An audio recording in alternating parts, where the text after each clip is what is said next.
The colonization of America is a sensitive subject. Hundreds of years of murder and oppression as the European powers fought for control of this once peacefully inhabited continent. So hey, let's play some video games about it. This Land Is My Land is a game about taking back what rightly belongs to you by looting, shooting and killing. But it's okay, because you're doing it to white people.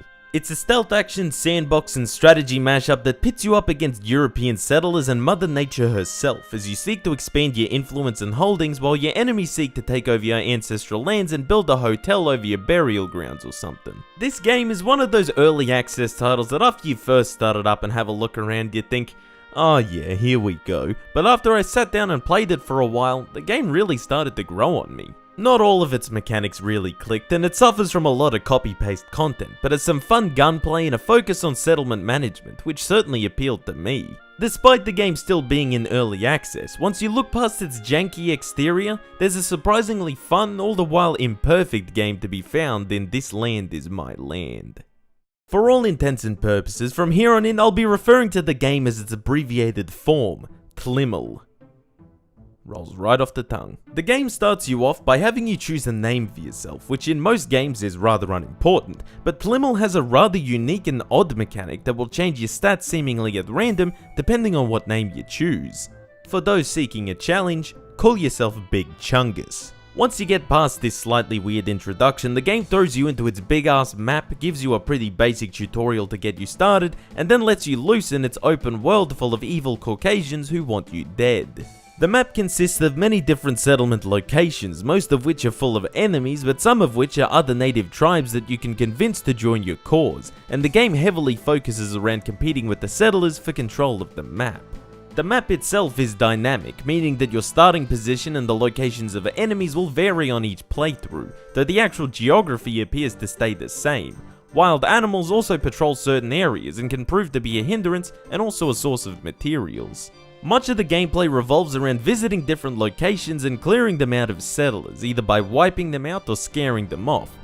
Obviously, one of these options is more fun. Enemy settlements generally consist of either small camps, fortified areas, or town hubs. There were settlements all across the map that weren't within the enemy faction's borders, but were hostile nonetheless, apart from trading posts that didn't try and shoot you on sight and could be bartered with. As for the actual gameplay, TLIML reminds me of Skyrim quite a lot, in the sense that most of the time you play as a sneaky archer, and because the parts that are actually fun are a little sparse. You do end up spending a lot of the time you're playing traversing the map, mostly on horse unless you really hate yourself, where you'll be going between enemy sites or to claim outposts which act as fast travel points. The stealth and gunplay are a nice mix, and I had a lot of fun trialing out all the different weapons available. Bows and arrows, long-range rifles, and up-close and personal revolvers and shotguns. Having a nice array of different weapons helped to diversify the combat and keep it interesting. You also don't regenerate health over time, which at first annoyed me, but I found that it made the combat much more cutthroat. You can't just hide behind cover to get your health back, and you'd have to heal yourself using food items or healing items that you crafted using gathered materials. However, the penalty for death felt a little light. You just lost your items, lost some skill points to sink into abilities, and the enemies that killed you get a little bit stronger. While an inconvenience, dying was not a particularly big deal. You also have a few supplementary abilities, many designed to help lure out or distract enemies in order to help you isolate them or move in for the kill. TLIML also has a non-linear skill tree that allows you to unlock new abilities for both combat and bonuses for things such as gathering or stat buffs. You're able to sneak up behind enemies to take them out stealthily or to interrogate them for information in order to unlock new missions that upon completion will reward you with extra skill points. There were really only a handful of different missions however, such as to either liberate an area or to take out a specific target in a certain settlement. Some more variety here is definitely needed. And the same goes for settlement locations as well. You'll basically encounter one of 3 setups over and over again, the only difference being the surrounding geography. The game has a pretty heavy reliance on copy-paste content, which doesn't do wonders for its replayability. I personally would have liked to see the game's reputation mechanic removed altogether. Basically, if you killed people, you gained a bad reputation, and you gained a good reputation by completing certain objectives or by intimidating enemies rather than murdering them. To intimidate an enemy, you have to sneak up and grab them, stun them, and then fucking pour some magic beans over them or some shit. And then they wake up, start freaking out, and then run off crying. I'm not really sure what this is meant to be. Regardless, your reputation being good or bad had different effects. The game kept telling me that they both had advantages and disadvantages, but the only advantage of having a bad reputation seemed to be that there were more rescuable prisoners being held in holding cells when you broke into them. The disadvantages were that warriors joined your settlements less often, neutral settlements refused to join you sometimes, traders would inflate their prices much higher, and that wild animals attacked you more. The issue is that having a bad reputation is a lot more fun. Personally, the part of the game that I found the most fun was going in and picking off enemies one by one, either up close or from range. You know what isn't fun? Having to coyote call each enemy out one by one so you can sneak up on them, knock them out and do some bullshit voodoo ritual on them instead of just fucking blowing their heads off. Are we meant to feel bad for killing these evil white people who have come to take our land? Why should we be punished for taking out enemies that come to attack our settlements? Rather than reputation dictating these different variables, perhaps trading prices could have been down to how often you traded with merchants or if you gave them favorable deals. Maybe wild animal attacks could be based around settlement population or if you went into their territory too often, not based on whether I killed some evil white guy called Big Chungus.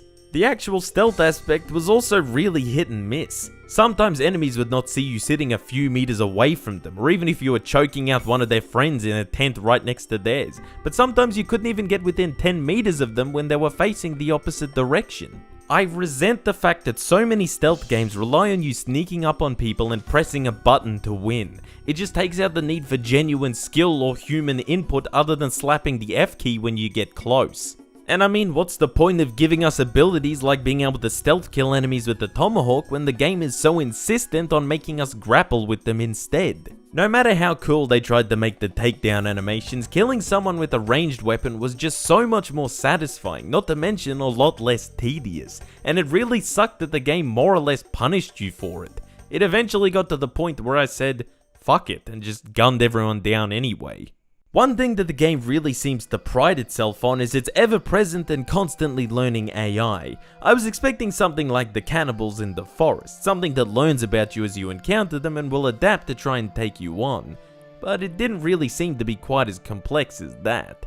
All you really ever got was an announcement that they were starting to take notice, and maybe they'd send a few raid parties to attack you, but they never really seemed to take any genuine countermeasures or try to outplay you, and I ended up rolling over them without a great deal of effort. And on an individual level, enemy AI was pretty lackluster. I did like the fact that they just kind of panic fire into the distance when they didn't quite know where you were, but sometimes they just kind of stop in front of you or would just glitch out.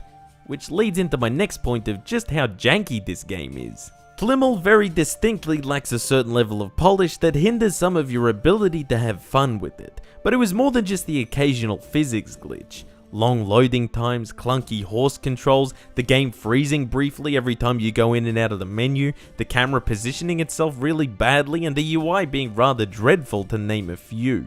Ideally, this sort of stuff would be fixed up throughout the course of the game being in early access, but many of these issues are just due to poor optimization, which is down to how the game has been developed, so it's a little concerning. For some reason, this game also has online interaction, and it's kinda weird. There's some sort of trading window where you can buy items from other players, and the names of enemies seem to come from other people who own the game. I'm pretty sure I killed fucking Donald Trump at some stage. Considering that the game is entirely single player and that the developers have no intention of adding multiplayer, I'm not really sure of the intention of having these features added in, other than to be slightly immersion breaking. One of my favourite aspects of the game was the map control mechanic. You'll start as a single tribe and will eventually be able to get new tribes to join you to claim control of map regions and settle new areas as well. Each tribe can also be upgraded, unlocking new abilities for that location.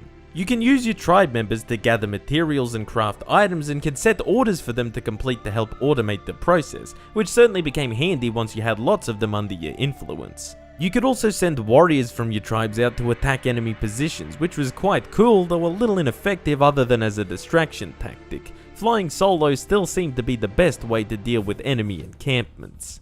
There's also 3 enemy factions that you're up against that also build up their influence and spread their borders, and it creates a sort of strategy game over the top of the stealth and action gameplay as you vie for control of the map. Each faction had a main town that influenced its border growth, and that border growth could be cut off permanently by taking them out, which was kinda lame. It would have been nice if they could regroup and take back their capital rather than just kinda sitting there until you kill the rest of them. The UI unfortunately made this part of the game rather unintuitive. Both the map itself as well as the settlement menus could do with an overhaul, at least for clarity's sake. While I think that the enemy faction AI could certainly be a little more intelligent, this overarching strategy concept added a sense of urgency to the game, especially when tied with the stealth gameplay which forced you to often take things a little slower, and overall I think it worked for the game and made it much more interesting. As I said at the start of this review, I feel that Tlimmel grew on me over time. What first appeared as a buggy and crude mess evolved into something still buggy and crude, but enjoyable and strangely addicting as well.